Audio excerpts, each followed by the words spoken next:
अभी कोविड की लहर वापस आ रही है, तो कितना डेंजरस है ये लहर? पहली लहर की मैं बात करूं तो मुझे याद है कई ऐसे परिवार थे जिसको हमने कांटेक्ट किया तो उन्होंने कहा कि पैसा क्या चाहिए बोल दो, दे देंगे। बच्चों को पता लगता था कि उन्हें छूना पड़ेगा, वो खाना देने को तैयार नहीं थे। शमशान कब्रिस्तान के अंदर अपने आप में कुछ ना कुछ एक बहाना बना करके भाग जाते थे, लेकिन वो अपने माता पिता की बॉडी देखने के लिए तैयार नहीं थे। फिर हम मुंबई पुलिस के साथ मिल करके एक परिवार की तरह वो जिस धर्म का है उस धर्म की रीति रिवाज के हिसाब से हम उनका पूरा अंतिम संस्कार करते हैं। उनका पूरा रिकॉर्ड पुलिस के पास रहता है। मृत्यु जो होती है वो ऐसा स्टेज होता है जिसके बारे में लोग बात करना या सुनना पसंद नहीं करते हैं। आप तो पूरा दिन उसी में ही रहते हैं। इन सब को देखकर आपके मेंटल इस पे कुछ फ़र्क नहीं पड़ता है? हम लोग भी एक बहुत तकलीफ के दौर से उस दौर में गुजरते हैं कि एक बॉडी जो मॉर्चरीज में पड़ी है, अगर एक महीना भी जल्द से जल्द हमारे पास बॉडी आती है, आप अंदाज़ा करिए कि उसकी जो स्मेल होती है वहाँ कोई खड़ा होना पसंद नहीं करता है। ऐसी स्थिति में हमारी टीम जो है वो काम करती है। गवर्नमेंट सेंटर्स जो बने थे वहाँ जो ज़्यादा मौतें हुई है ना, वो कोविड से नहीं, वो दहशत से हुई है। मौतों का आंकड़ा बेइंतहा बढ़ गया था। उस कंडीशन में भी जो हमारे राजनेता थे या हमारे कुछ ऐसे अधिकारी थे जो उस वक्त भी पैसा बनाने में लगे थे, तो ये जो बेवकूफ़ी खास करके सरकारी तंत्र ने किया उसमें बहुत ज़्यादा जाने गई। उसका रिकॉर्ड आज तक कोई नहीं पेश कर पाया है। देखिए, एक आंकड़े के हिसाब से तो कहा जाता है कि 25 लाख से ज़्यादा लोग मरे। मैं 25 लाख गिन भी नहीं, चलिए मैं 10 पे भी आ जाऊँ देश भर के, तो क्या हालात थे उसमें? क्या उनकी फैमिली को सरकार ने आज तक कुछ दिया? क्या अपनी गलती को माना कि उनकी मूर्खता के चलते ये सारी चीजें हुई है? स्पेशली खास करके मैं बताऊं, हेल्थ को लेकर के हमारे पास जो पॉलिसीज है, छोटी तरीके से बहुत घटिया पॉलिसीज जिसको कहा जाता है, आज भी इस कोविड पीरियड को लेकर के हमारी क्या तैयारी है? जीरो। हमारी क्या पॉलिसी है? जीरो। अब भी हम उन चीजों को लेके तैयार नहीं है। लेकिन अगर जिस तरह हालात चल रहे हैं, अगर उस तरह की वेव आई तो वाकई में बहुत बड़ा खतरा इसलिए है कि हमारे पास अभी कोई चीज की तैयारी नहीं है। ऐसा कहते हैं कि किसी के बर्थडे पे या शादी पे भले आप मत जाओ, लेकिन उसकी मृत्यु में ज़रूर उसका परिवार का साथ देने जाओ। ये जो सबब और पुण्य का काम है, ये आज के गेस्ट कर रहे हैं जो कि कोविड की मृत्यु देख के इंस्पायर हुए हैं। आज के हमारे गेस्ट हैं इकबाल ममदानी साहब, जो कि एक सीनियर जर्नलिस्ट हैं, जिन्होंने कोविड की पहली लहर से लावारिस लाशों को क्रीमेशन करने का जिम्मा उठाया है। अगर आप चैनल पर नए हैं तो सब्सक्राइब कर लीजिए। चलिए शुरू करते हैं। इकबाल जी, आप सोशल वर्क करते हैं, लेकिन आपने सीधे सोशल वर्क में वो काम चुना जो कि आदमी की अंतिम जो पड़ाव होता है वो है मृत्यु के बाद का उसका अंतिम संस्कार करना।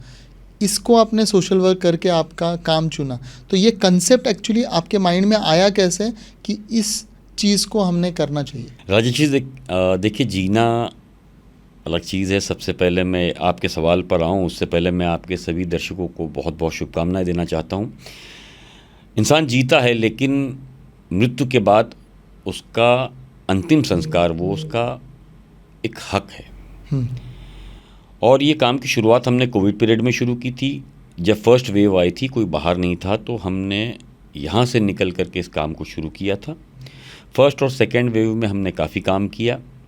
उस वक्त हमने देखा कि अस्पताल की मॉर्चरीज़ में काफ़ी अनक्लेम डेड बॉडीज़ पड़ी हुई है, तो मतलब लंबे समय से दिख रही थी। तो हमने पूछा ये कौन है, तब हमको बताया गया कि मुंबई के अंदर जो लोग बाहर अलग अलग राज्यों से आते हैं या कोई गरीब ऐसा होता है जिनका कोई नहीं होता, अगर वो एक्सपायर हो जाता है तो पुलिस उसकी छानबीन करती है। अगर परिवार मिल जाए तो ठीक है, नहीं तो उसका अंतिम संस्कार करती है। तो हमने उस कॉन्सेप्ट को पूरी तरीके से समझा किस तरह करती है, क्योंकि हमारी एक दिलचस्पी हुई इस सारे काम के अंदर। हमारे एक पत्रकार विकास संघ के अंदर जो हमारे साथी जुड़े हुए थे उनसे बातचीत हुई। उसके बाद में हमने मुंबई पुलिस के जॉइंट कमिश्नर ऑफ पुलिस विश्वास नागरे पाटिल से बात की, उनको सारी पेशकश की, उनको भी आइडिया अच्छा लगा। उन्होंने फिर पूरी जानकारी निकालने के बाद में हमारी trust Mamdani health and education के नाम पर एक लेटर इशू किया, जिसके अंदर ये था मुंबई पुलिस और हम मिल करके इन सारी ही बॉडीज़ का अंतिम संस्कार करेंगे। इस तरह ही काम की शुरुआत हुई थी। उसको देख के फिर रेलवे पुलिस कमिश्नर कैसर खालिद साहब थे, उन्होंने भी सारी चीज़ें समझी, देखा, उन्होंने भी लेटर इशू किया। इस तरह इस काम की शुरुआत हुई है। राजेश जी, अभी ये जो बॉडीज़ होती हैं जो आपको जिस हालत में मिलती हैं, ये पुलिस स्टेशन में कितने दिन रखी रहती हैं? क्योंकि डेफिनेटली पुलिस इनके फैमिली को तो ढूंढता होगा और उस कोशिश में महीने 2 महीने भी लगते होंगे। तो क्या ये कोल्ड स्टोरेज में रखी हुई बॉडीज़ होती हैं कि ये बॉडी सड़ जाती हैं नहीं देखिए, ये जैसे पुलिस को सूचना मिलती है कि कोई पेशेंट है, सीरियस कंडीशन में है, तो पुलिस की पहली कोशिश ये होती है कि उसे बचाया जाए। ओके। तो वो एडमिट करते हैं। कई बार ऐसा होता है कि वो पहुंचते हैं तो मृत्यु घोषित कर देते हैं। कई बार होता है अस्पताल में इलाज के दौरान उसकी मृत्यु हो जाती है। कई बार ये भी होता है कि आदमी की मृत्यु होने के बाद पता लगता है। तो पुलिस वहाँ जा कर के पंचनामा करके सबसे पहले ये पता करने की कोशिश करती है कि ये व्यक्ति कौन है, इसका बैकग्राउंड क्या है, फैमिली कौन रिश्तेदारों में मौजूद है। जब लगता है कि कहीं से कुछ नहीं है, पुलिस उसके बाद में उसको अस्पताल ले जाती है।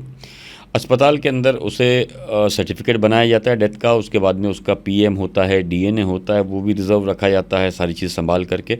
और जब तक अगर फैमिली नहीं मिलती है तो उस बॉडी को मॉर्ग में रखा जाता है। मॉर्ग और मतलब क्या होता है? जो डेड बॉडीज़ को रखने की जगह होती है, जो स्टोरेज एसी होता है। स्टोरेज आप तो बात कोल्ड बताते स्टोरेज ही कोल्ड होता स्टोरेज है। जिसको आप बोलते हो। हाँ हाँ। उसके बाद पुलिस क्या करती है कि लगातार उसके पास कोई मोबाइल है या सीडीआर निकाल करके या कोई पास पड़ोस से या किसी से जानकारी हासिल करती है कि शायद परिवार के कुछ लोग मिल जाए। कई बार वो सफल भी होती है और कई बार कोई लिंक नहीं मिलता है। तो पुलिस कानून के हिसाब से तो 7 से 10 दिन रखना है, लेकिन पुलिस की ये कोशिश रहती है कि वो परिवार तक उस सदस्य को पहुंचाए जिससे वो अंतिम संस्कार या आखिरी दर्शन उसके कर सके। कई बार इसके अंदर 1 महीना भी लगता है, कई बार उससे बहुत ज़्यादा भी वक्त लगता है। लेकिन ये प्रयास होता है कि अगर मिल जाए तो अच्छी बात है। लेकिन जब अंततः ये होता है कि नहीं मिल पा रहा है, तब जा कर के मुंबई पुलिस हमारी टीम को अप्रोच करती है। फिर हम मुंबई पुलिस के साथ मिल करके एक परिवार की तरह वो जिस धर्म का है उस धर्म की रीति रिवाज के हिसाब से हम उनका पूरा अंतिम संस्कार करते हैं। उनका पूरा रिकॉर्ड पुलिस के पास लेकिन रहता है। इसमें धर्म कैसे आपको समझ में आता है? इससे एक्सीडेंट बॉडी है या कोई जली हुई बॉडी मिलती होगी आपको? देखिए, मुस्लिम्स में खतना की जाती है और हिंदूज़ में आप खतना नहीं करते। बराबर है। तो ज़्यादातर एक तो वो सबसे बड़ा प्रमाण होता है। और फीमेल बॉडीज़ के लिए? फीमेल्स के अंदर बॉडीज़ एक तो बहुत कम आती है और फीमेल जो आती है उसमें हमने देखा है कि 99% नाम होता ही है उसका, क्योंकि कहीं वो मांग रही होती है या काम करती होती है, तो वो उसके पहनावे से या सिंदूर से या इससे बहुत सी चीज़ें मिल जाती है। दूसरा, अगर हम बात करें बॉडीज़ की, तो क्या होता है, कई लोग खतना कराते हैं बीमारी के चलते, तो कई लोगों के बॉडीज़ पे टैटू मिलते हैं, कोई क्रॉस मिल जाता है, कभी कुछ मिल जाता है। तो ऐसे ज़्यादातर पता लग जाता है इस पूरे मामले के अंदर कि ये बॉडी हिंदू है या मुस्लिम। दूसरा, जो यंग एज के अंदर आके जो खतना कराते हैं उसका कट और बचपन से जो खतना होता है वो कट के अंदर एक बहुत बड़ा फ़र्क होता है। उससे भी हमको काफ़ी चीज़ें समझ में आ जाती है, डॉक्टर्स उसको समझ लेते हैं। तो समझने के बाद में उसको वो हिंदू मुस्लिम्स के हिसाब से चीज़ें की जाती है। और मैं आपको बता दूं कि कई ऐसी बॉडीज़ है जिस पे हिंदू लिखा था, किसी पे मुस्लिम्स लिखा था, लेकिन हमने जब चेक किया, पुलिस ने सही से चेक किया, तो हमने उस रिलीजन को मुस्लिम को हिंदू कराया, हिंदू को मुस्लिम कराया। और उसके बाद जो फैमिली भी मिली है, तो जिस हिसाब से हमने उनका अंतिम संस्कार कराया था, हिंदू कराया था तो वो हिंदू मिली है, मुस्लिम कराया था तो मुस्लिम मिली। तो उसको लेकर के परिवार ने भी हमको काफ़ी दुआएं दी है राजेश जी। लेकिन जो इंडिया है वो एक डाइवर्स देश है। इसमें अनेकों तरह के जो है वो रिलीजन्स हैं एंड सब में अंतिम संस्कार करने का जो तरीका है वो अलग अलग है। तो आप ये चीज़ कैसे ध्यान में रखते हैं? और आप भी एक मुस्लिम कल्चर को बिलोंग करते हैं। देखिए, इसी हिंदुस्तान में तो हम बड़े हुए हैं ना जी। और यही देखते हुए बड़े हुए हैं ना। हमने जब शुरुआत की तो हमारे को इतना नॉलेज नहीं था, लेकिन जैसे मैंने आपको बताया कि 7,500 बॉडीज़ बहुत बड़ा मायना रखता है कि बहुत कुछ चीज़ें हमने सीखी जो हमको नहीं समझ में आता था कि हिंदू धर्म में क्या होता है, कैसे अंतिम संस्कार करते हैं, कितनी चीज़ें लगती है। 33 ऐसी चीज़ें हैं जो हिंदू अंतिम संस्कार के लिए हमको लगती है, जिसको धीरे धीरे हमने सीखा। हम ये नहीं कहेंगे कि शुरुआत में ही कोविड पीरियड से हम काफ़ी ट्रेंड हो गए थे, ऐसा नहीं था। हमने एज ए जर्नलिस्ट मैंने काम किया है, तो कई ऐसे मित्र हैं जो वो पंडित भी है और काफ़ी अलग अलग फील्ड में है, तो उनसे भी पूछताछ करके समझा। किसी ने बताया कि गंगा जल लगता है, किसी ने बताया तुलसी लगता है। तो इस तरह धीरे धीरे करके हमने बाद में सारी चीज़ों को जो मिला है, तो टोटल 33 ऐसी चीज़ें जो हमारे सामने आई जिसको लेकर के वो लगती है। और हमारे पास जो ये टीम है, ये मुस्लिम लड़कों की टीम है, टोटल 12 लोगों की। इस 12 के अंदर वो जो मुस्लिम लड़के हैं उनका काम सिर्फ ये है कि अस्पताल से बॉडी को शमशान तक लाना। वहाँ पर हमारे पास एक हिंदू लड़कों की टीम है जो हमसे ज़्यादा इस आपके धर्म को वो जानती है। उनको पता है कि अंतिम संस्कार कैसे किस सम्मान के साथ करना है। तो जो लड़के हैं एम्बुलेंस में जो बॉडी लाते हैं उनका काम सिर्फ अंतिम संस्कार के लिए शमशान तक लाना और चिता तक रखना है। उसके बाद जितनी विधि होती है वो हमारी टीम में जो हमारे दोस्त, हमारे भाई, हमारे साथी जो है वो पूरा शुरू करते हैं उसकी विधि। और उस विधि के बाद में अग्नि जिस तरह दी जाती है, उसके बाद में उस अस्थियों को जमा करना, उस अस्थियों को मटकी में डाल करके संभाल के रखना, और हर महीने उसका पिंडदान पूजा भी होती है और उसके बाद अस्थि विसर्जन भी की जाती है। तो ये बीइंग ए मुस्लिम तो हमको पता है कि क्या क्या चीज़ें करनी है, लेकिन अब हम धीरे धीरे हम पंडितों के साथ मिल कर के जो दोस्तों को देखते हैं, रोज़ाना हमारा ये काम है, तो अब हम इतने ही ज्ञानी लगभग बन चुके हैं, अपने आप को बता सकते हैं कि बन चुके हैं कि हिंदू धर्म के अंदर भी किस तरह अंतिम संस्कार किया जाता है। देखिए बहुत सी चीज़ें हैं, जैसा आपने बताया रिलीजन और कई कास्ट, तो कुछ का कहना होता है कि सर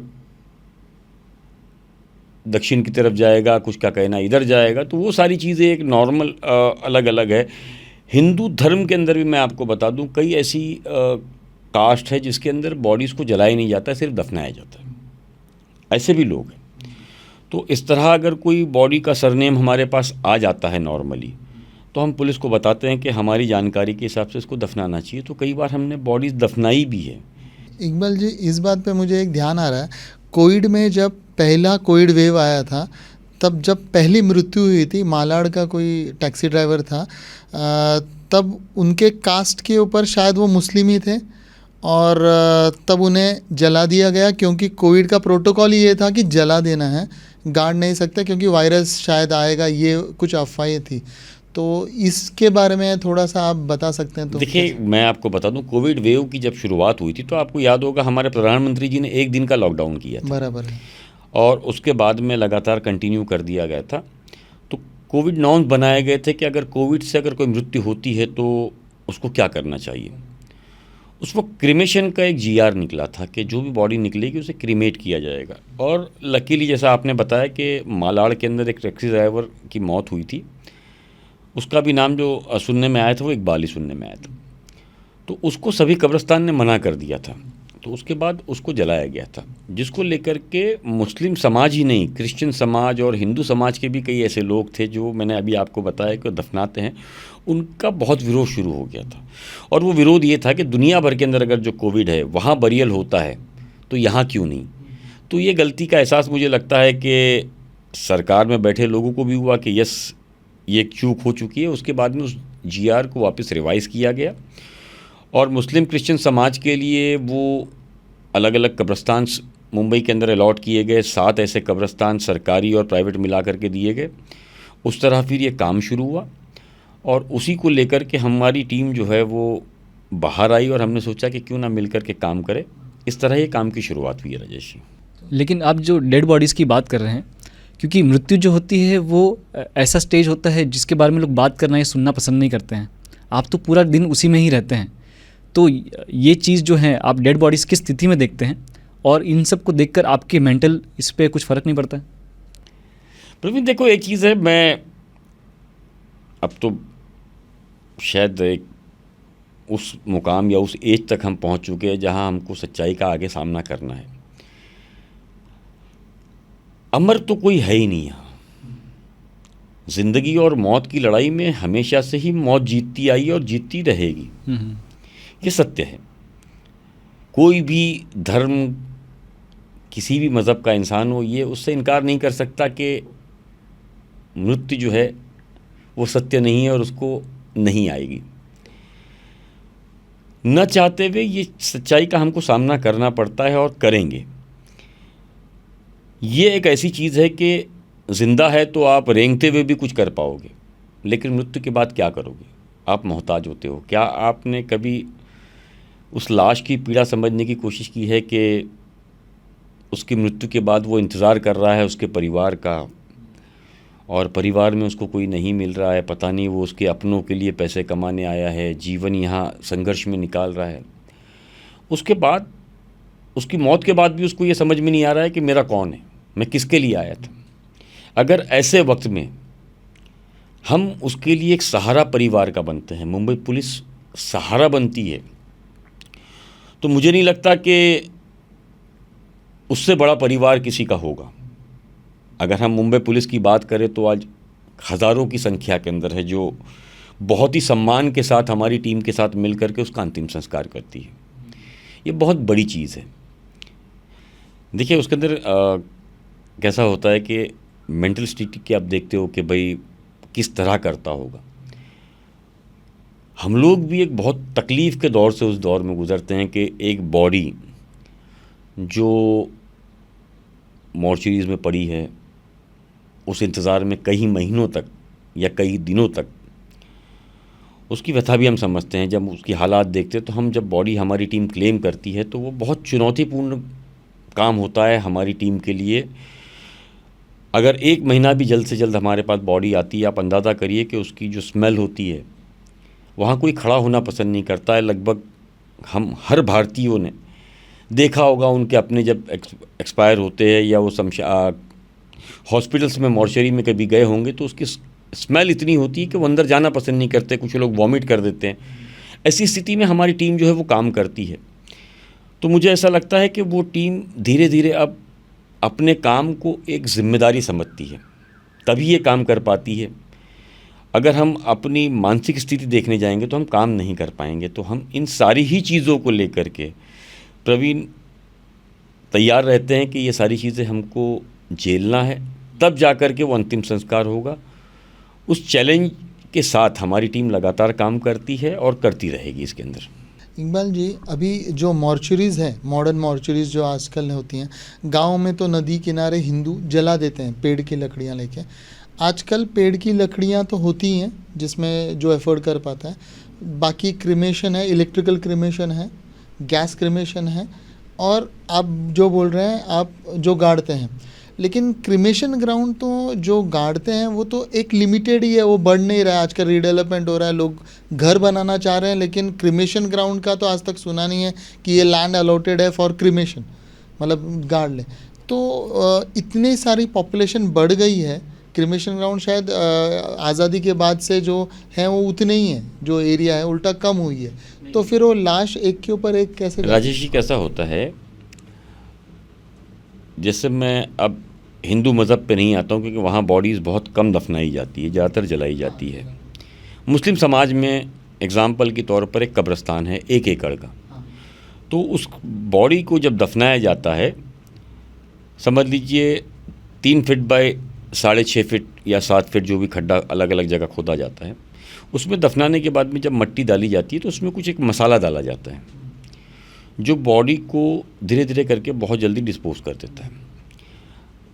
18 महीने के आसपास अगर आप उस कब्र को खोदोगे तो वो यूज़ करने के लिए दोबारा तैयार हो जाता है। हड्डियाँ भी नहीं मिलेंगी? हड्डियाँ मतलब ऐसी कुछ हड्डियाँ आपको बहुत मिलेगी, जिससे ब्रेन साइड पे ही आई है, तो उसको तकरीबन 24 से 30 महीने लगते हैं। तो वो क्या करते हैं कि उसी को रीयूज़ करके जब वो दूसरी बॉडी दफनाते हैं, उसी के अंदर वो हड्डी वापस डाल देते हैं और पैक कर देते हैं। तो जब वो दूसरी बार खोलते हैं तो पहली जो बॉडी होती है वो लगभग पूरी तरीके से ख़त्म हो चुकी होती है। तो ये रीयूज़ होता है, मतलब ऐसा नहीं है कि एक बार आपने यूज़ कर लिया उसके बाद में बढ़ता जाएगा, तो पॉसिबल नहीं है। मूवीज़ में और सीरियल्स में हमने ऐसा देखा है कि क्रिश्चियन खासकर क्रिमेशन ग्राउंड्स में, कि उसके ऊपर वो सीमेंट का पूरा प्लास्टर करके क्रॉस डाल के नाम लिख देते हैं। एग्जैक्टली सामने वहाँ लिख देते हैं कि मिसेस डिसूजा, मिस्टर डिसूजा, और कई साल बाद वो वहाँ विजिट करने आते हैं, फूल लेके जाते हैं हर साल। देखिए पोते भी आते फिल्मों की और रील और रियल लाइफ के अंदर बड़ा अंतर होता है। रियल लाइफ का जो हीरो होता है ना, रियल लाइफ के अंदर आपने कई बार देखा होगा वो घर के बाहर भी नहीं निकलता है। फिल्मों में एक हीरो जो है वो बॉर्डर पे जाकर के पूरा पाकिस्तान कब्जा कर लेगा, लेकिन रियल लाइफ में घर का पड़ोस नहीं कब्जा कर सकता। तो ये बड़ा अंतर है। आपने जैसे बताया क्रिश्चियंस के अंदर, बिल्कुल आप सही बता रहे हो, ऐसी कई कब्रें हैं जो बहुत पुरानी भी हैं। लेकिन उसके अंदर भी कुछ ऐसी जगहें हैं जो रीयूज़ होती है, और जो परमानेंट जगहें हैं उनके वो चार्जेस लेते हैं। कोई भी संस्था जो होती है या कोई भी ट्रस्ट जो होती है वो एक फ़ीस लेती है, एक बहुत बड़ी फ़ीस, तो वो हर कोई अफोर्ड नहीं कर सकता है। तो कुछ बॉडीज़ वहाँ। अच्छा, दूसरा सबसे बड़ी बात है कि क्रिश्चियंस कम्युनिटी बहुत कम है इंडिया के अंदर। उनके पास लैंड भी काफ़ी है, चर्चेस लैंड है जिसके अंदर ये क्रिमेशन ग्राउंड्स वगैरह बनाए गए और बहुत बड़े बड़े हैं। तो उसमें क्या होता है कि मुस्लिम समाज की अगर हम बात करें, उसमें जितनी डेथ होती है उसके मुकाबले संख्या इसमें कम है। और मुस्लिम क्रिमेशन ग्राउंड भी शायद छोटे, और क्रिमेशन ग्राउंड छोटे हैं, इनके पास लैंड काफ़ी है। अगर हम पूरे भारत की बात करें तो सबसे ज़्यादा लैंड क्रिश्चियन कम्युनिटी के पास ही है आज भी। उसके बाद रेलवे और वक़फ़ आता है। तो इसी तरीके से कई कई साल तक वहाँ रहती है, नो डाउट, लेकिन एक पीरियड के बाद जब जगह की कमी होती है तो उसके अंदर ही वो रीयूज़ करते हैं। कई जगह है ऐसे, मुंबई के अंदर कई क्रिश्चियन कम्युनिटी का कब्रिस्तान है जिसको रीयूज़ करते हैं। तो एक के ऊपर दूसरी लाश रखी जाती है। नहीं, एक के ऊपर नहीं जाती है। मतलब जब वो खोदते हैं तो वो अंदर होता ही नहीं है। मतलब आप आज की स्थिति में जब लैंड खोद रहे हो, 2 साल के बाद हो जाता है, पूरी तरीके से मिट्टी हो जाती है। लेकिन आप ये कैसे ट्रैक करते हैं कि ये कब्र इतनी पुरानी है और ये कब्र इतनी? देखिए, ये हमारे को करने की ज़रूरत नहीं होती है। क्या होता है, जो कब्रिस्तान के लोग होते हैं ना, उनके पास एक रिकॉर्ड होता है, एक लाइन चलती है, उनको पता है कि ये लाइन ये साल में हुई थी। तो उस हिसाब से वो रैंडमली नहीं किया जाता है। रैंडमली नहीं किया जाता है, उसको खोदा जाता है। कई बार खोदने में ऐसा भी होता है कि बॉडी डिकम्पोज हालत में रहती है, वो पूरी नहीं हुई होती, तो उसको पैक भी कर देते हैं, फिर बाजू में खोदते हैं। ऐसे भी कई केसेस होते हैं। इकबाल साहब, ये तो हमने क्रिश्चियन और मुस्लिमों के बारे में जान लिया। आपके हिसाब से हिंदुओं ने लकड़ी पे जलाना ज़्यादा ठीक है, इलेक्ट्रिकल क्रिमिनेशन ठीक है कि गैस क्रिमिनेशन ठीक है? देखिए, वो हमारी चॉइस नहीं है, वो तो एनवायरनमेंट को लेकर के सरकार की कई नीति है कि लकड़ियाँ पे जो आप इस्तेमाल करते हो उसका एक तो प्रदूषण ज़्यादा होता है, दूसरा जितनी लकड़ियाँ आप जलाते हो वो भी एनवायरनमेंट के लिए ख़तरा है। तो उन सारी ही चीज़ों को ध्यान में रखते हुए सरकार ने अलग अलग चीज़ें इंट्रोड्यूस कराई है, जिसके अंदर इलेक्ट्रिक हो, गैस हो, और भी कुछ चीज़ें वो ला रहे हैं। तो ये एनवायरनमेंट को भी देखना होता है, सारी ही चीज़ों को ध्यान में रखते हुए एक पॉलिसी लाई जाती है। मुस्लिम्स में तो क्या है कि दफनाना है, वो आपको एनवायरनमेंट का ख़तरा नहीं है, लेकिन इंडिया के अंदर पॉपुलेशन को देखते हुए, एक बहुत बड़ा पॉपुलेशन है, तो इतनी लकड़ियाँ लाना, उसका इस्तेमाल करना, उसके सामने क्या हम वापस इतनी चीज़ें बना रहे या उगा रहे हैं, उन सारी ही चीज़ों को भी ध्यान में रखना है। दूसरा, कई फैमिलीज़ जो होती है वो उनकी भी सोच अलग अलग होती है। मैं ये इस लावारिस बॉडीज़ की बात नहीं करता हूँ, लेकिन हम जो शमशान में खड़े रह के देखते हैं, कई फैमिली का बोलना है कि इलेक्ट्रिक या गैस बेटर है, कुछ का मानना है कि नहीं, वही पुरानी ट्रेडिशनल तरीके से हम काम करेंगे, उसी तरीके से अंतिम संस्कार करेंगे। तो ये परिवार की भी एक चॉइस होती है, लेकिन ज़्यादातर जो अभी लोग आ रहे हैं वो ये चाहते हैं कि इलेक्ट्रिक या गैस पे हो, जिससे इस तरह के प्रदूषण के अंदर कमी आए। दूसरा क्या होता है कि जब आप लकड़ियों पे डालते हो तो अस्थियाँ लेनी है तो काफ़ी घंटे इंतज़ार करने पड़ते हैं, वो 3 से 4 घंटा लगता है, लेकिन इलेक्ट्रिक में आपके पास 1.5 से 2 घंटे के अंदर, समय के अंदर वो सारी चीज़ें हो जाती है। तो वो भी एक टाइम को देखते हुए शहर के अंदर ये सारी चीज़ें बहुत मायना रखती है। गांव खेड़े में आज भी इलेक्ट्रिक और इन चीज़ों को पसंद नहीं करते, लेकिन शहरों में वक्त की कमी और सारी चीज़ों को देखते हुए लोग इलेक्ट्रिक और गैस की तरफ ज़्यादा जाते हैं। आपने कोविड के समय में ये काम जो है शुरू किया था, और वैसे भी हम जनरली इमेजिन करते हैं तो डेड बॉडीज़ ऐसा इमेजिन करते हैं कि वो डिकम्पोज होना चालू हो जाती है, जैसे वो सब काम करना, ऑर्गन्स कम कर देते हैं, तो उसमें बैक्टीरियाज लगना चालू हो जाएंगे, बहुत सारे तरह की स्मेल भी जैसे आने चालू कर देती है। तो वो हमारे लिए, जो हम जीवित व्यक्तियों के लिए, वो तो एक तरह का रिस्क होता है कि हमें भी कुछ तरह का इन्फेक्शन लग जाएगा उनसे। तो आप उनसे कैसे डील करते हैं एग्जैक्टली?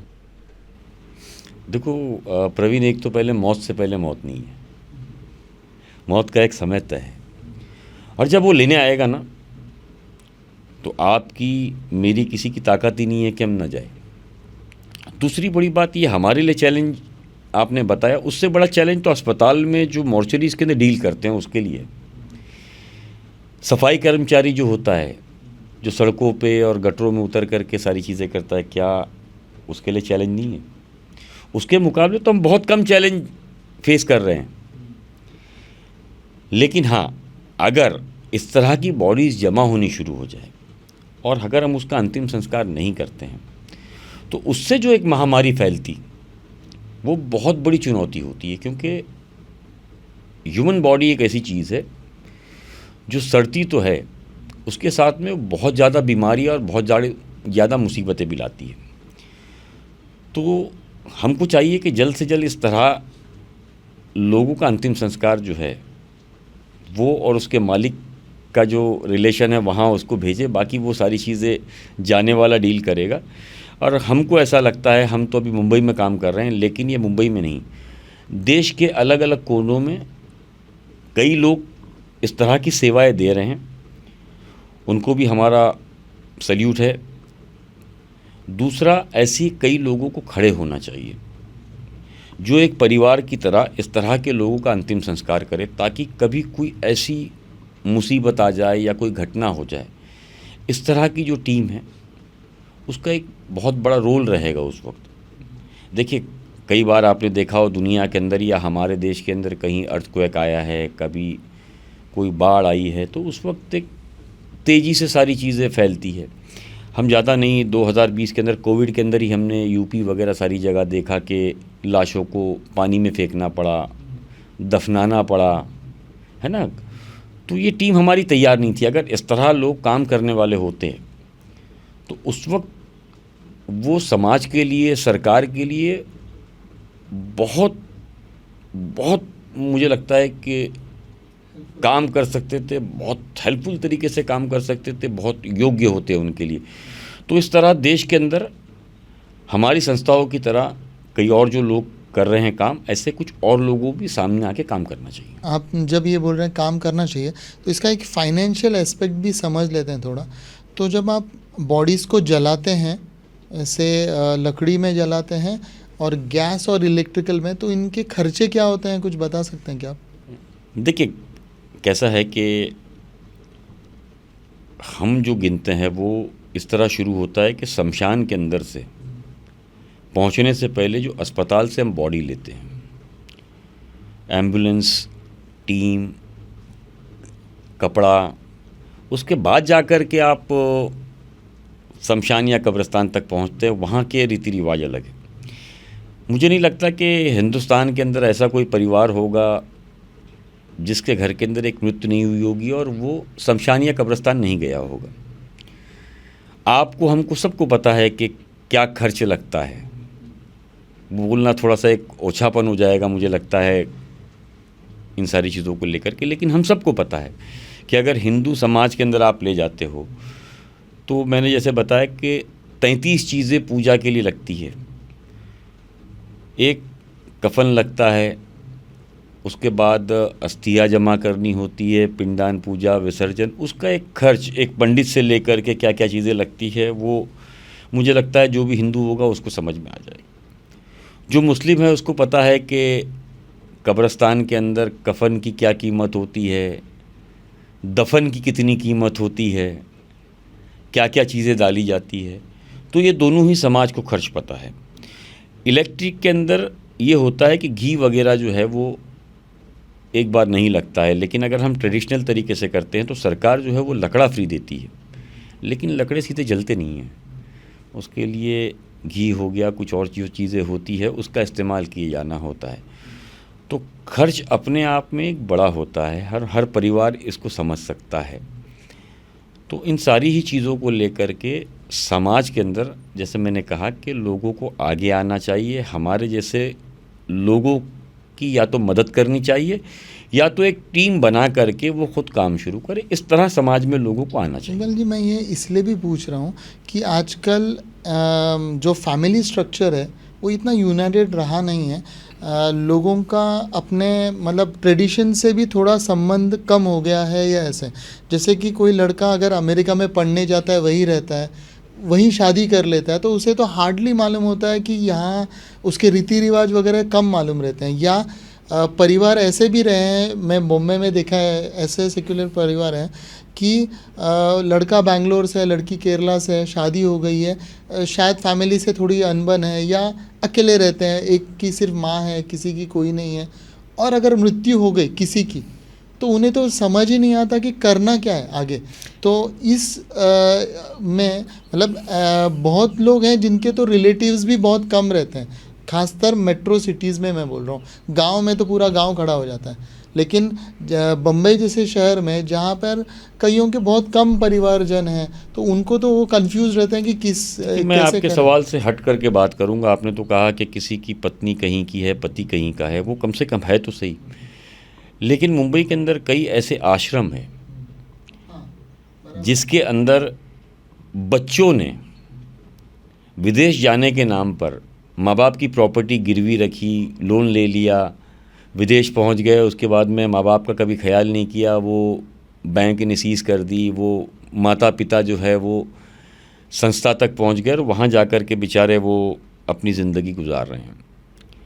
उनकी जब मृत्यु हो जाती है उसके बाद में नंबर निकाल के कांटेक्ट किया जाता है, बेटा ये कहता है आ रहा हूँ। उस इंतज़ार में एक 10-15 दिन निकल जाते हैं, कभी 20 दिन निकल जाते हैं, फिर बेटा बोल देता है कि मजबूर हूँ, मैं आ नहीं पाऊँगा, आपको जो पैसा लगेगा कर लेना।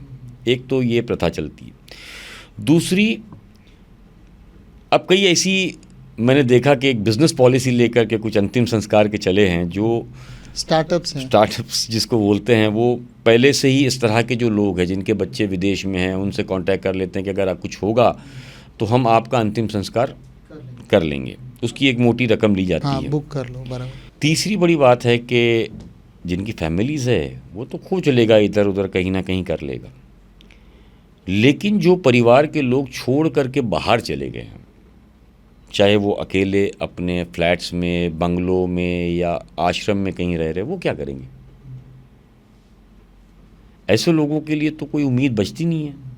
तो ऐसे लोग ही हमारे पास आते हैं, और ज़रूरी नहीं है कि इसके अंदर वो गरीब ही आता है। मैं आपको बता दूं, ऐसे हमने संस्थाओं से कई ऐसे पेरेंट्स को भी लिया है जिसका अंतिम संस्कार हमने कराया है। और परिवार की अगर आप बात करते हो राजेश जी, तो हमारी आज की जितनी समझदार जनरेशन है सभी जानती है कि कोविड को गए हुए ज़्यादा वक्त नहीं बीता है। 2020 का अगर मैं आपको हालात बताऊं तो वो हालात ये थी कि जिनके लोग थे वो भी डिसोन कर रहे थे। मुझे याद है कई ऐसे परिवार थे जिसको हमने कांटेक्ट किया तो उन्होंने कहा कि पैसा क्या चाहिए बोल दो, दे देंगे तुम्हारे अकाउंट के अंदर। लेकिन वो अपने माता पिता या अपने बच्चों की बॉडी देखने के लिए तैयार नहीं थे। शमशान कब्रिस्तान के अंदर बच्चों को पता लगता था कि उन्हें छूना पड़ेगा, तो वो अपने आप में कुछ ना कुछ एक बहाना बना करके भाग जाते थे। तो ये बहुत दुखद था। आप तो उन चीज़ों की बात कर रहे हो कि किसी को पता नहीं है। मैं तो आपको बता रहा हूँ कि कोविड ने शायद, अगर माता पिता समझदार है या दुनिया समझदार है, तो उससे बहुत कुछ सिखाया है कि आपका कौन है। अपने जो थे वो खाना देने को तैयार नहीं थे। एक अलग कमरे में बंद करके खाना नीचे से फेंका जाता था। अस्पताल में थे तो देखने नहीं जाते थे। घर में जब बीमारी का पता लगता था तो जब हमारी एम्बुलेंसेस पहुंचती थी तो उनको छोड़ने भी नहीं आते थे वो। हम उनका हाथ पकड़ करके सेंटर्स तक, अस्पताल तक ले जाया करते थे। तो ये सत्य है दुनिया का। अभी मैं देखता हूँ काफ़ी वो बड़े बड़े कोविड वॉरियर्स के तौर पर बाहर आ रहे हैं जो सड़कों पर भी नज़र नहीं आते थे। आज जितनी बातें या जितने अवार्ड्स के अंदर पता नहीं, मैं कहीं कहीं देखता हूँ तो मुझे कभी कभी हंसी आती है। आप यकीन करिए कि बोरीवली से अगर चर्च गेट जाना होता तो मुश्किल से आसानी से आप 30 मिनट के अंदर सुकून से गाड़ी चला के पहुँच जाते थे। ये कंडीशन थी। आज जितने योद्धा जो बाहर आ रहे हैं, ऐसे योद्धा मुझे रोड पर नज़र नहीं आते थे। तो ये सब बेकार की और फालतू बातें हैं। मुझे लगता है राजेश जी, समाज को एक साथ मिलकर के इस तरह की भूमिका निभानी चाहिए। ऐसे लोगों को खड़ा करना चाहिए कि अगर इस तरह की कभी स्थिति आ जाए तो हम उसको फेस कर सकें और उससे निपट सकें। लेकिन आप जिस तरह का काम कर रहे हैं, लोग ज़्यादातर यही प्रेफर करते हैं कि हम जिंदा लोगों के लिए काम करें, मरे हुए लोगों के लिए कोई काम नहीं करना चाहता है। तो आप जैसे कह रहे हैं कि लोग इकट्ठा हों और ये काम करें, मुझे नहीं लगता कि बहुत सारे लोग इसमें शायद आगे आना नहीं, चाहेंगे। मैं प्रवीण जी बहुत सारे भी नहीं बोल रहा हूँ, मतलब मेरे जैसे कुछ ही पागल आ जाए, है ना। जिंदों को तो हर कोई देख ही रहा है। जिंदे के नाम पर काफ़ी लोग उस गरीब से ज़्यादा अमीर बन गए। लेकिन फैक्ट ये होता है, साथ तो हमको जब चाहिए जब कोई देने वाला ना हो। जीते जी तो आप रेंगते हुए भी मैंने कहाँ कहीं चले जाओगे, किसी से मदद मांग लोगे, लेकिन मृत्यु के बाद क्या? आप उस कंडीशन में ही नहीं रहते हो कि कुछ कर सके। मुझे ऐसा लगता है कि हमारी जो टीम है, जो काम कर रही है, दुनिया किस नज़र से देखती है मुझे नहीं पता, लेकिन मैं अपनी टीम को सैल्यूट करता हूं कि वो इस कंडीशन में बॉडीज़ को क्लेम करती है, उसका अंतिम संस्कार करवाती है सारे धार्मिक रीति रिवाज के हिसाब से। ये बहुत बड़ी चीज़ है। इसलिए बड़ी चीज़ है कि अंतिम विदाई हर किसी का हक है, वो हमारी टीम सम्मान के साथ देती है और उसे देना भी चाहिए। कल हम आप जितने बैठे हैं, किसी को पता नहीं है कि हमारी मृत्यु कहाँ और किस कंडीशन में होगी। हो सकता है हम कहीं बाहर जाए, कुछ ऐसे हालात आ जाए जहाँ आप गलती से अपनी आइडेंटिफिकेशन कार्ड भी न लेके गए हो और मृत्यु हो जाए आपकी। आप करोड़पति हो, पैसे वाले हो, लेकिन आप किस कंडीशन में जाओगे? लावारिस में जाओगे। हमने कई बार ऐसे परिवार को देखा है, उनका अंतिम संस्कार करने के 2-2, 3-3, 4-4 महीने के बाद हमको मिले हैं, पता लगा है वो करोड़पति थे। घर वाले एक्सीडेंट के अंदर मर गए, पता नहीं लगा, मेंटल स्टेटस ठीक नहीं थी, बाहर निकल गए, पता नहीं लगा, बाद में परिवार मिला। तो वो पैसा तो काम नहीं आया, वही काम आया हमारे जैसे लोग जिन्होंने उनका अंतिम संस्कार उनके पूरे सम्मान के साथ किया। और यही एक सच्चाई है कि जो हम जिंदा है तो मौत के बाद भी हमको एक सम्मान के साथ अंतिम संस्कार देना चाहिए। लेकिन ये जो आपकी पूरी टीम है, सी हर एक व्यक्ति जो है वो बाहर, घर से बाहर निकलता है कुछ काम करने के लिए, वो पैसों के लिए करता है।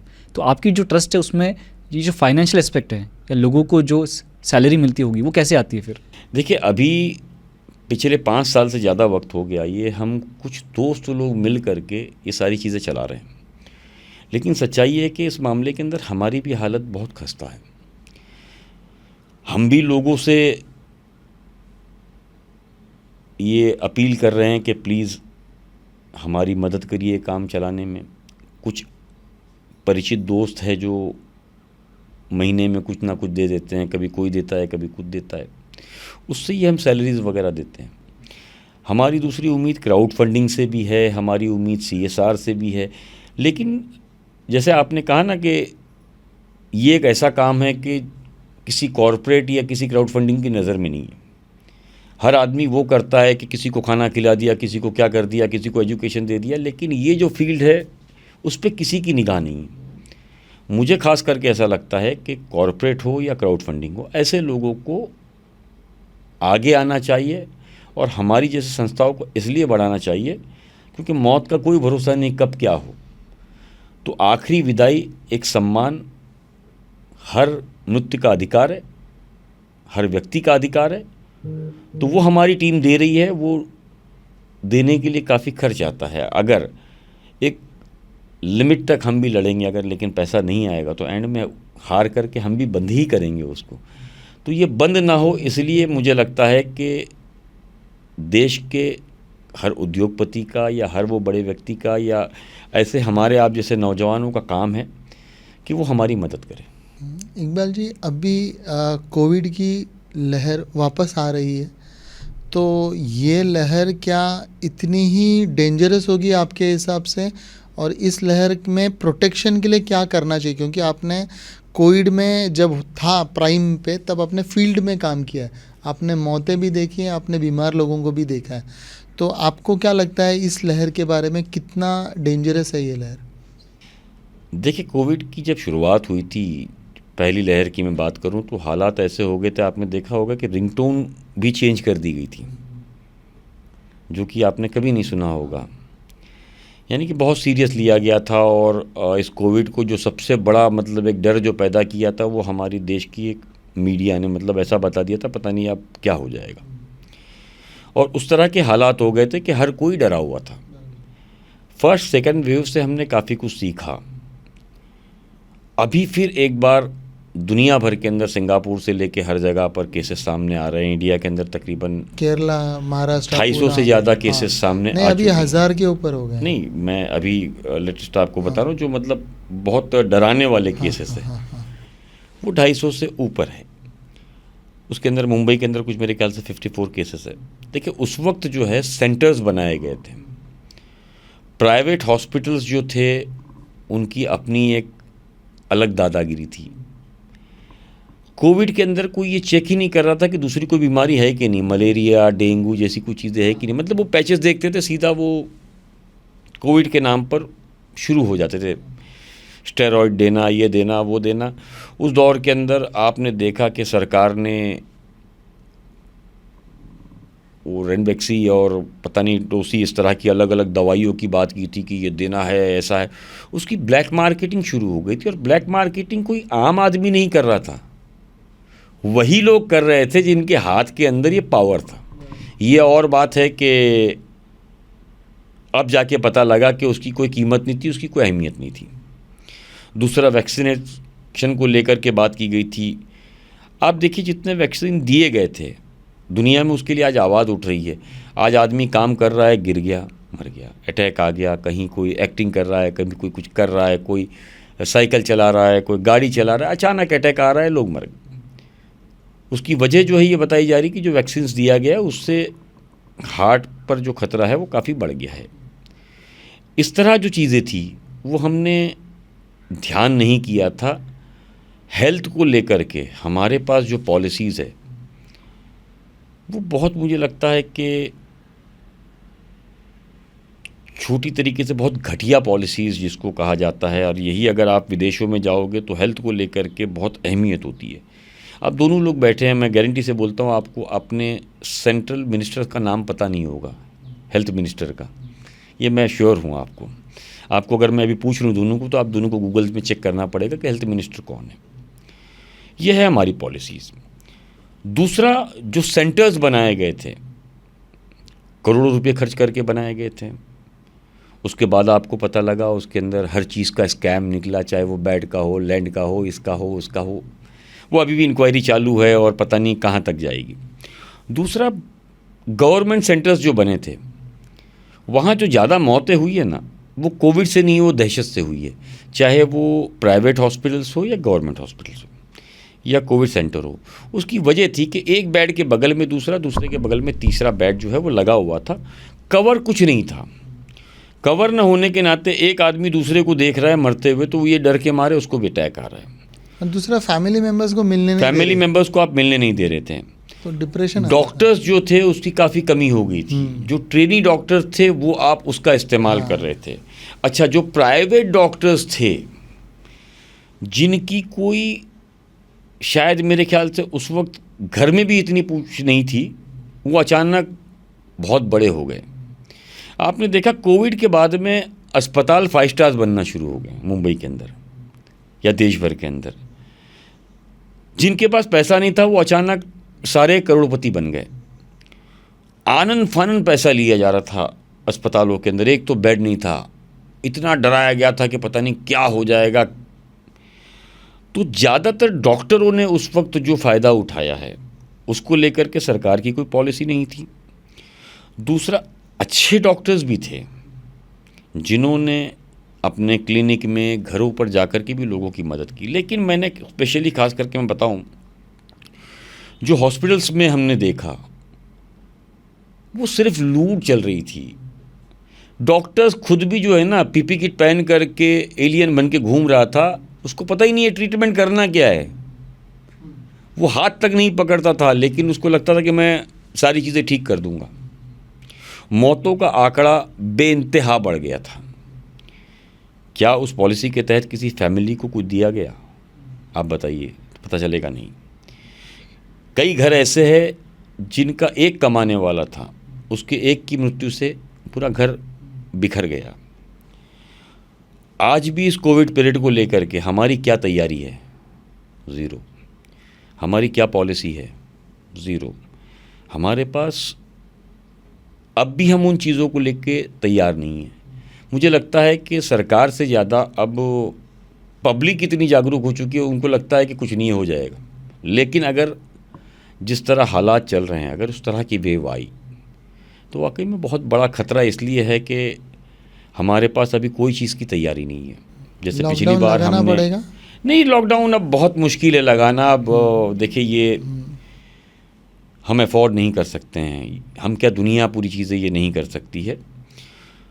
इसमें भी एक काम किया जा सकता है, लेकिन हाँ, जो डर फर्स्ट वेव सेकंड वेव में फैलाई गई थी और उस डर के सामने सुविधाएं नहीं थी, बहुत कोशिश की सरकार ने देने की। महाराष्ट्र में तो खास करके जो उस वक्त सरकार थी, उन्होंने बहुत अच्छी रीत से काम करने की कोशिश की, लेकिन बाद में पता चला वो काम इतना अच्छा रहा कि हर जगह स्कैम्स निकले वो करोड़ों के। तो इस तरह की चीज़ों को लेकर के उस कंडीशन में भी जो हमारे राजनेता थे या हमारे कुछ ऐसे अधिकारी थे जो उस वक्त भी पैसा बनाने में लगे थे, तो इस तरह की पॉलिसीज़ को लेकर के कोई ऐसे कड़े कदम उठाने चाहिए कि आने वाले दिनों में आम लोगों की हेल्थ को लेकर के बहुत तो ख्याल रखा जाए, डर का माहौल ना बने। अगर कोविड या कोई बीमारी के वेरिएंट अलग अलग आते हैं तो उसको निपटने के लिए किस तरह आसानी की जाए, उसके परिवार को कैसे एक्सेस हो, परिवार कैसे बात कर सकते हैं। क्या होता है कि एक परिवार से जब आदमी मिलता है तो वैसे ही जी जाता है। आप जब ये डर बना देते हो कि बस अब तो कोविड हो गया है, उस वेव के अंदर मैं आपको बताऊं, जब फर्स्ट वेव आया था तो किसी के घर में ये पता लगता था कि कोविड है तो वो बीएमसी के अधिकारी आते थे, पूरे चौल में चिल्ला पुकार, सील कर देते थे और घर सील करना, ये लगा। तो आदमी ऐसे ही डर जाता था। उसको लगता था कि बस अब मुझे हुआ है तो क्या होगा। तो उस दहशत में वो मरता था, परिवार इस दहशत में मरता था कि अब हम तो बाहर निकल ही नहीं सकते हैं, क्योंकि बाकी लोग जो है उनको पता नहीं किस निगाह से देखते थे, कि क्या समझ कर देखते थे, पास पड़ोस के ही लोग, के घर बैठ के आदमी आधा मर जाता था। तो ये जो बेवकूफ़ी खास करके सरकारी तंत्र ने किया, उसमें बहुत ज़्यादा जाने गई है। उसका रिकॉर्ड आज तक कोई नहीं पेश कर पाया है। देखिए, एक आंकड़े के हिसाब से तो कहा जाता है कि 25 लाख से ज़्यादा लोग मरे। मैं 25 लाख गिन भी नहीं रहा हूँ, चलिए मैं 10 पे भी आ जाऊँ देश भर के अंदर, तो क्या हालात थे उस वक्त। क्या उनकी फैमिली को सरकार ने आज तक कुछ दिया? क्या अपनी गलती को माना कि उनकी मूर्खता के चलते ये सारी चीज़ें हुई है? क्या उन्होंने कभी ये बताने की कोशिश की कि जिस वैक्सीन को लेकर के या उस वक्त जिस दवाइयों की बात करते थे, जो कि अब पता लगता है वो किसी काम की नहीं थी, उस मूर्खता के हिसाब से हुआ? नहीं। तो मुझे लगता है जो हो गया उसको छोड़ दीजिए। अब आने वाले दिनों के अंदर एक प्लान तैयार किया जाए कि अगर वेरिएंट आता है और तकलीफ़ बढ़ती है तो क्या इलाज किस तरह का दिया जाए, किस तरीके से दिया जाए, कितना उनका ख्याल रखा जाए, इसकी तैयारी करनी चाहिए। अभी ये भी कहा जाता है कि कोविड कभी भी ख़त्म नहीं होने वाला है, ये आते रहेगा विथ डिफरेंट वेरिएंट्स, साइक्लिक है ये। तो तैयारी तो जैसे इमरजेंसी हमारा फायर ब्रिगेड्स है, वैसे शायद सरकार को कोविड के लिए भी एक अलग से तैयारी हमेशा ही रखनी पड़ेगी। अगर नहीं, देखिए, जो जानकार है उनका मानना है कि कोविड पहले भी था, आज भी। आप मेरी बीच में किसी से बात हो रही तो उन्होंने कहा कि आपके घर में अगर 2020 के पहले की कोई डिटॉल की बॉटल हो तो उस पर देखना कि उसमें कोविड का प्रमाण लिखा हुआ है। तो ये अभी का नहीं है। एक डीन क्नूट्स की एक किताब है, द आइज़ ऑफ डार्कनेस, जो 1981 या 82 में पब्लिश हुई थी। जाहिर सी बात है, पब्लिश से पहला उसने रिसर्च किया होगा। उस किताब को अगर आप पढ़ोगे तो उसमें बाकायदा लिखा हुआ है कि 2020 में कहाँ से किस तरह शुरू होगा, कितने साल तक रहेगा, ये वेरिएंट कैसा रहेगा, मेन मैड है, किस तरह इसे फैलाया जाएगा, वुहान सिटी से कहाँ शुरू होगा, उसमें दुनिया में क्या क्या चेंजेस आएंगे। तो आप उस किताब को पढ़िए। अगर एक आदमी ने 1981 के अंदर अगर किताब लिखी है कि 2020 में क्या होगा, कोविड नाम की बीमारी कैसे शुरू होगी, क्या चीज़ें उसमें इस्तेमाल की जाएगी, तो ज़ाहिर सी बात है कि मुझे ऐसा लगता है कि ये दुनिया के अंदर आई नहीं है, लाई गई है। इसी तरीके से एक इंग्लिश हॉलीवुड मूवी भी है जो सेम टू सेम जो कोविड की स्टोरी है वो पूरी बताती है। राइट फ्रॉम वुहान में वो चालू हुआ था। उसी किताब के बेस पर वो द आइज़ ऑफ डार्कनेस के ऊपर ही वो किताब बनी, फिल्म बनी है। वो आपको इजीली अवेलेबल होगी, आप आइज़ ऑफ डार्कनेस के अंदर देखेंगे बाकायदा उसने वुहान सिटी का जिक्र है। 2020 में कहाँ होगा, कितने साल तक चलेगा, कैसे वेरिएंट आएंगे, क्या होगा, सारी चीज़ें डिटेल से लिखी है उसके अंदर। और वैसे भी हम ऐसे सोशल एनिमल हैं कि हम इतना पॉपुलेशन हो गया है हम आदमियों का, ह्यूमन बींग्स का, कि एक साथ रहना ज़रूरी हो गया। जैसे ट्रेन में तो अलग कैसे जाएंगे, जैसे मैं यहाँ से अगर ठाणे या डोंबिवली जाता हूँ, ट्रेन में जा रहा हूँ तो बिना छुए या बिना बात किए इतने पास तो एक आदमी होता ही है हमारे। तो वो तो बहुत मुश्किल है आज के तारीख में संक्रमण से बचना। सिर्फ इम्यूनिटी बढ़ा सकते हैं। सत्य को इम्यूनिटी बढ़ाने के लिए ना बहुत सी चीज़ें हैं। अब प्रॉब्लम क्या है, शहरों के अंदर आराम की चाहत में आदमी बेआराम है। उनको लगता है बस सारी चीज़ें भी कमा लो, पता नहीं बुढ़ापे में जाके क्या करेंगे। तो मैं ऐसे कई लोगों को जानता हूँ जिनकी उम्र अभी 40 के आसपास भी नहीं पहुँची है, लेकिन वो पता नहीं कितनी दवाई एक दिन में खाते रहते हैं कि ये शुगर की है, ये फला की है। तो ये जो मेंटल स्टेटस आपने कर लिया है, मुझे लगता है दिमाग से अगर हम अपने आप को स्वस्थ रखें तो बहुत सी चीज़ें हमारे बॉडी के अंदर फिट रहेगी। लेकिन हमारे दिमाग में एक है बस पैसा। पैसा आएगा तो हम सुखी रहेंगे, पैसा आएंगे तो हम सुरक्षित रहेंगे। सो पैसा आने से अगर सुरक्षित रहते तो मुझे नहीं लगता है कि कोविड के अंदर जो बड़े बड़े लोग एक्सपायर हुए हैं, जिसको हमने दफनाया या जलाया, वो कई हज़ार करोड़ के मालिक थे। अगर पैसे से ही बचना होता तो वो मरते ही नहीं, या पैसे से ही बचना होता तो अंबानी परिवार में तो एक भी डेथ नहीं होती, या जो पावरफुल लोग हैं वो तो कभी मृत्यु पाते ही नहीं। तो पैसा नहीं है। अच्छा जीवन जीने के लिए सुकून चाहिए, और इस सुकून के लिए ज़िंदगी के अंदर खुश रहना, मेंटल स्टेटस ठीक रखना, कितना वक्त परिवार के साथ देना है, कितना दोस्तों के लिए देना है, कितना काम के लिए देना है, ये बहुत ज़रूरी है। ये आपको तैयारी करनी पड़ेगी। लेकिन आप सुबह से लेकर रात तक सिर्फ पैसा ही सोचते रहोगे, नींद नहीं देखोगे, खाना नहीं देखोगे, तो जाहिर सी बात है कि इस तरह की बीमारी आपको जकड़ेगी और आपके लिए मुसीबत बनेगी। क्योंकि आप वक्त पे नहीं खाओगे, वक्त पे नहीं सोओगे, तो जाहिर सी बात है इम्यूनिटी आपकी कमज़ोर होगी। और एक दिन के अंदर या 4 दिन में आप सोचोगे कि हम ये 4 चीज़ इतने एक साथ ले ले तो उससे इम्यूनिटी बढ़ जाएगी, नहीं। इकबाल साहब, आप से बात करके बहुत अच्छा लगा। ये भी जानने को मिला कि आप रोज़ जो मृत्यु को देखते हैं या लोगों को मदद करते हैं उनकी अंतिम यात्रा को पूरा करने में, उनके खुद के मान्यता और धर्म के अनुसार। ज़रूर भगवान, ईश्वर, अल्लाह आपको साथ देगा। और मेरे ख्याल से जो लोग आपको डोनेट करना चाहते हैं या आपके साथ जुड़ना चाहते हैं, उनके भी, आपके बारे में भी हम डिस्क्रिप्शन में लिख देंगे, तो वो लोग भी आपसे जुड़ सकेंगे उस तरीके से, और इस नेक काम में ज़रूर आपकी मदद करेंगे। ये आप देखने की वजह से आपकी लाइफ का फ़लसफ़ा भी बहुत अच्छा हो गया है। और जो हमें भी आपने जो लेसन्स दिए और प्रोटोकॉल्स बताए कोविड के, और कैसे हम अपनी भी कहते हैं मौत को प्लान कर सकते हैं, ये भी मालूम पड़ गया है। तो शुक्रिया उसके लिए। राजेश जी, देखिए मैं बहुत शॉर्ट में एक चीज़ बताऊंगा। हम रोज़ाना डेली बॉडीज़ देखते हैं, आप लोग हो सकता है 6 महीने, साल भर में देखते हो। लेकिन आपकी इस उम्र में आपने देखा है कि कभी कोई ऐसा व्यक्ति हो जो SOP के ख़िलाफ़ गया हो ऊपर वाले की, उसने अपने साथ बहुत सारा कुछ लेके गया हो? नहीं।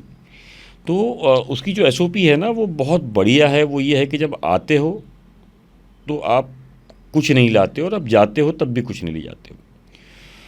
आप सिर्फ ले जाते हो अपने अच्छे कर्म जो आपने लोगों के लिए किया है। ये यहाँ पर यहीं से कमाना है, यहीं पे लगाओगे ना तो आप सक्सेसफुल होकर के जाओगे। जैसे आपने कहा कि हमको कोई हेल्प करना चाहता है, हमसे कोई जुड़ना चाहता है, तो ऑब्वियसली हम भी चाहते हैं कि आप जहाँ से कमा रहे हो, जिस समाज से कमा रहे हो, उसी समाज के लिए कुछ ना कुछ दीजिए। हम ये नहीं कहते हैं कि आप करोड़ों रुपया दीजिए, लेकिन आपका साथ, आपका सहयोग, आपका डोनेशन ऐसे कई परिवारों की मददगार या मदद में मुझे लगता है शामिल होगा, जो देश को और शहर को आगे बढ़ाने के लिए काम आएगा। देखिए, मुंबई एक ऐसी जगह है जहाँ पूरे देश से लोग आते हैं, चाहे वो अमीर बनने के लिए आए, कोई सपने लेके आए, कोई अपने परिवार को पालने के लिए आए। इसके अंदर कई हादसे होते हैं, कुछ एक्सीडेंट्स होते हैं, कुछ एक उम्र के बाद एक्सपायर हो जाते हैं, परिवार को पता नहीं लगता।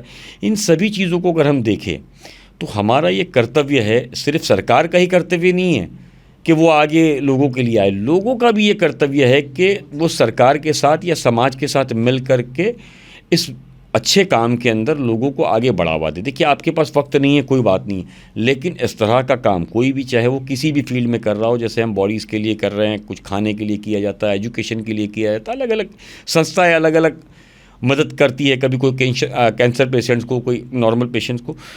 तो इस तरह के कामों के अंदर आप अपना लीगल डोनेशन दीजिए, वाइट पैसा दीजिए, ताकि आपको ये डर ना रहे कि वो पैसा आपका खाया जा रहा है। आप हिसाब भी मांग सकते हैं।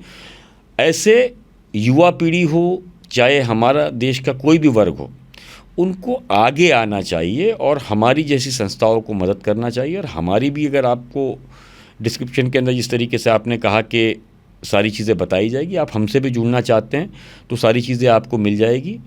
तो आगे आइए प्लीज़, और अच्छे समाज की तरह, अच्छे लोगों की तरह हमारे देश को, हमारे शहर को आगे बढ़ाइए। Thank you.